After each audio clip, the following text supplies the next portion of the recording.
नमस्कार। बोल आजाद न्यूज में हम आपका स्वागत करते हैं। आइए देखते हैं आज के प्रमुख समाचार। पंपिंग मशीनद्वारे अवैध वाळू उपसा, समाजवादी पार्टी युवा जिल्हाध्यक्षांच्या तक्रारीनंतर मोठ्या कारवाईची शक्यता, नांदुरा तहसीलदार अजितराव जंगम सतर्क। नांदुरा प्रतिनिधी, बेलाड येथील पूर्णा नदीपात्रात पंपिंग मशीनच्या सहाय्याने अवैधरित्या वाळू उपसा सुरू असल्याचा गंभीर आरोप पुढे आला आहे।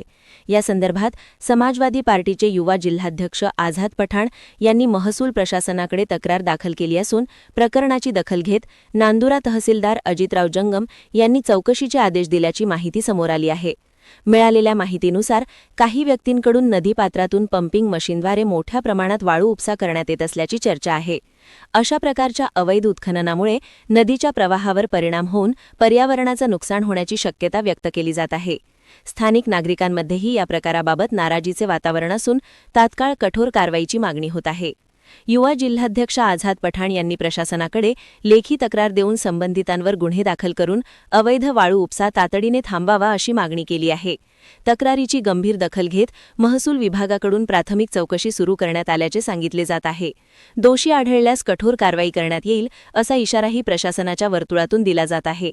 सध्या या प्रकरणामुळे बेलाड परिसरात मोठी चर्चा रंगली असून प्रशासनाच्या पुढील कारवाईकडे नागरिकांचे लक्ष लागले आहे।